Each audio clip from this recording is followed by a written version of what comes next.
क़ैद, क़ैद हो गई, क़ैद, क़ैदी, क़ैद खाना, इसको बोलते हैं कैद, कैदी, कैद खाना। ये उच्चारण ठीक नहीं है, बाकी आपकी मर्ज़ी है। कैद नहीं, क़ैद, और उसी से कैदी बना। ई प्रत्यय फ़ारसी का लगा तो कैदी, और क़ैद खाना, खाना प्रत्यय फ़ारसी का लगा तो क़ैद खाना, खाना नहीं। किसी को खा और खा में डाउट हो, कुछ समस्या हो, तो हमारे खा और खा वाले वीडियो देख लो, और का और का वाले वीडियो देखो तो ये सब का और का मसला हल हो जाएगा आपका। अगला शब्द है कीमत, प्राइस यानी मूल्य यानी वैल्यू। कीमत, कीमत बोलते हैं लोग, कीमत, कीमत, कीमत मत बोलिए, कीमत बोलते हैं। कीमत इसी से बना कीमती, लोग बोलते हैं कीमती। अच्छा, कई लोग बोलते हैं कीमती।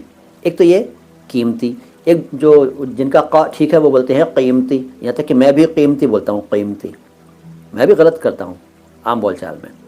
सही इसका शब्द जो है वो है कीमती, कीमती। रुकना नहीं है बीच में, मैं बता रहा हूँ कि है वो कीमती, लेकिन बोलते हैं कीमती, कीमती ऐसे बोलते हैं नहीं।